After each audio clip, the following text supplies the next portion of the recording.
On Friday, we sat down with outgoing DHS Secretary Alejandro Mayorkas to get his thoughts on the Homeland Security challenges facing the next administration. Here's part of our conversation. We recently saw that killing of the United Healthcare Division CEO on the streets of Manhattan. Manhattan prosecutors called it a killing that was intended to evoke terror. Would you consider him a terrorist? Is this domestic violent extremism? The rhetoric on social media following that murder is extraordinarily alarming. It speaks of what is really bubbling here in this country, and unfortunately, we see that manifested in violence.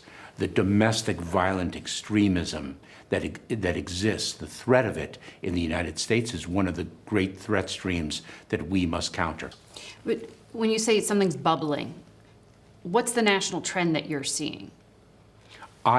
Look, we have been concerned about the rhetoric on social media for some time. And that's against CEOs, that's against the government, that's against leadership? We've seen narratives of hate. We've seen narratives of anti-government sentiment. We've seen personal grievances and the language of violence accompanying or being a part of those narratives is something that we're very concerned about. That is a heightened threat environment. I still am alarmed, though, by the heroism that is being attributed to an alleged murderer of a father of two children on the streets in New York City. And a lot of that seems to be around the healthcare industry and what that company was doing. It's depersonalized. The victim is depersonalized. And the victim is a person. Yeah. And the victim is a husband. And the victim is a father. Face the Nation has been to the border towards some of the federal facilities, and we saw some of those small children who came across without parents and without caregivers. And I certainly won't ever forget that. There were also children who were separated from their families by the Trump administration.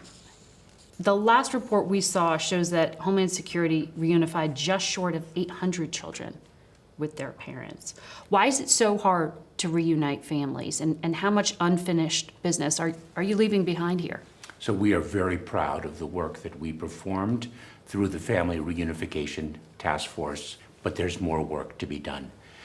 Some of the parents who were removed are difficult to find. Some are reluctant to come forward, worried that the separation could occur again. We're dealing with vulnerable populations who have gone through trauma. So there are a myriad of challenges, some of which we have been able to overcome, as you note, for 800 or so families, but there's more work to be done. How many are left? It is unclear because we were not left with good records. Data was not kept, and so that was also one of the great challenges that we had to overcome. ICE was also unable to account for more than 32,000 unaccompanied kids who failed to appear in court from 2019 to 2023, according to the report we read.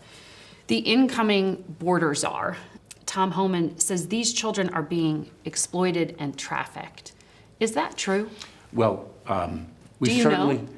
Margaret, we certainly have received reports of children being trafficked, even those as to whom we know where they are. That is outside the responsibility of the Department of Homeland Security. What we do is we turn children over within 72 hours, as the law requires, to the Department of Health and Human Services, and then HHS places those children. Of course, we investigate cases of trafficking.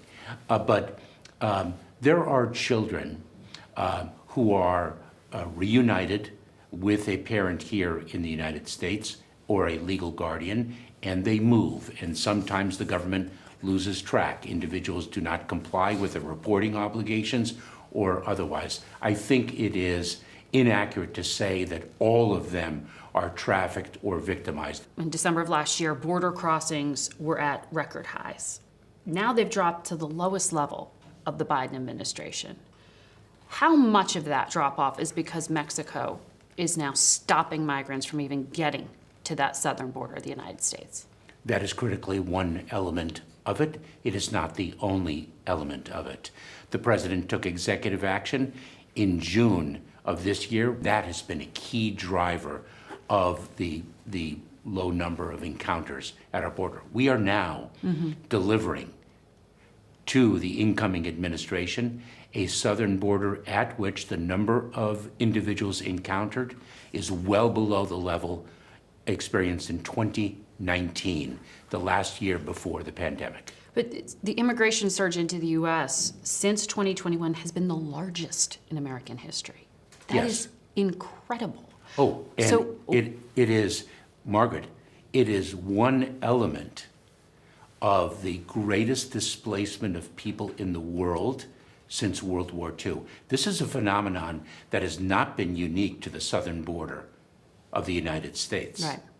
It is something that has gripped the entire hemisphere and the world. I think you have said to me, one of the very first things the Biden administration did was ask Congress to act in the Yes. earliest days. And Yes. then fast forward, you had this bipartisan near miss on a border bill. All that time passed. Why wait until 5 months before the U.S. election to put in place those asylum restrictions that did cut off the flow, Margaret, remember that where, ended a crisis? Margaret, remember where we were when the president took office. We were in the midst of the COVID-19 pandemic.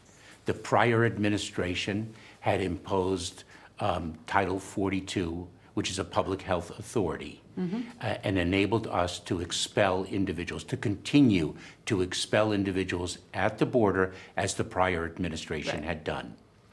There was tremendous pressure to maintain the workings of Title 42, which we did.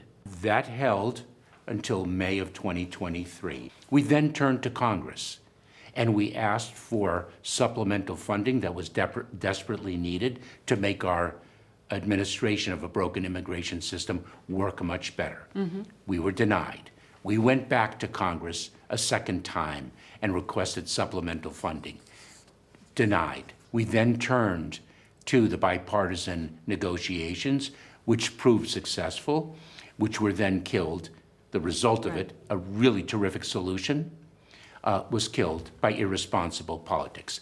Looking back now in hindsight in 2020, if we had known that irresponsible politics would have killed what was clearly a meritorious effort and a meritorious result, perhaps we would have taken executive action more rapidly. Because Republicans argue in this back and forth over whose job it is to fix the problem. Congress would argue there was executive authority that could have been used before Congress legislated. And they point back to the crisis starting at day one when Trump-era immigration policy was peeled back, remain in Mexico, the 100-day moratorium on most deportations that was announced, the halt to wall construction. Did those measures, and I know you weren't yet in office personally, but did those measures set you up for failure? Remember something, Remain in Mexico is touted as the great panacea. The trend lines of migration were increasing quite exponentially from 2018 to 2019, and that is reflected worldwide. And then the COVID-19 pandemic hit. Remember something also about the executive action that the president took in June of this year. We also, over time, built capabilities that we did not previously have. Not just domestically, the number of facilities that we stood up, the ability to transport individuals and decompress areas that were experiencing surges of individuals, but our negotiations with Mexico, with other countries in Latin America, and around the world. We are now removing or returning more individuals in 3 years than the prior administration did in 4. And we are doing so not only greater in volume, but greater in speed because of the negotiations with other countries and to more countries than has ever been the case. But why didn't we hear more about those enforcement actions during the election cycle? when immigration was so key? Margaret, we've been executing on enforcement at an unprecedented level throughout this administration, and ICE just published data that evidences that quite powerfully. But that data you just cited shows deportation of migrants is at a 10-year high under President Biden, a 10-year high. So what shifted at DHS that prompted this deportation of more than, 200,000 unauthorized migrants from the United States this year? That's one of the highest numbers in recent years. Margaret? If Congress didn't give you the power, how did you do it? Margaret, we did it with skill, with strategy, and with unflinching dedication to that mission. But it would also suggest that there is the ability to do it without Congress acting, right? That's the downside of showing you can make it work. Yes, but Margaret, we made those very impressive statistics happen. But there is much more work to do, and what we have to do is to ensure that the problem does not continue. This broken system needs to be fixed. And it's not just to ensure that individuals who do not have a lawful basis to remain in the United States are removed, but it's also to ensure that we are providing humanitarian relief to those who qualify, one of our proudest traditions, and that we are also fueling the economy.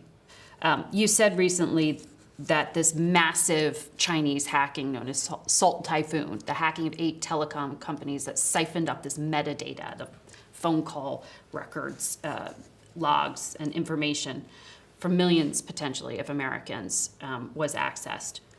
Why hasn't the U.S. government stopped it? The intrusion is a very significant one and an extraordinarily impactful one and an absolutely unacceptable one. And the president has demonstrated a strong response to the People's Republic of China. It is very sophisticated. You mean? I'm sorry? Rhetorically, when he met with Xi Jinping? Well, just recently, the United States Department of Commerce proposed an action against China Telecom. So this is an ongoing situation. It is not static. The intrusion is a very sophisticated one. The telecommunications companies are working very vigorously to remediate it. They are working in partnership with us, with the Cybersecurity and Infrastructure Security Agency within the Department of Homeland Security, with the Federal Bureau of Investigation, and other agencies of the federal government. This is the largest intelligence compromise, potentially, in U.S. history. It is a very serious compromise and requires very serious action to remediate and recover from it, and also very serious response to it. How did you find it? That is not something I can speak to. The full interview is on our website and our YouTube page.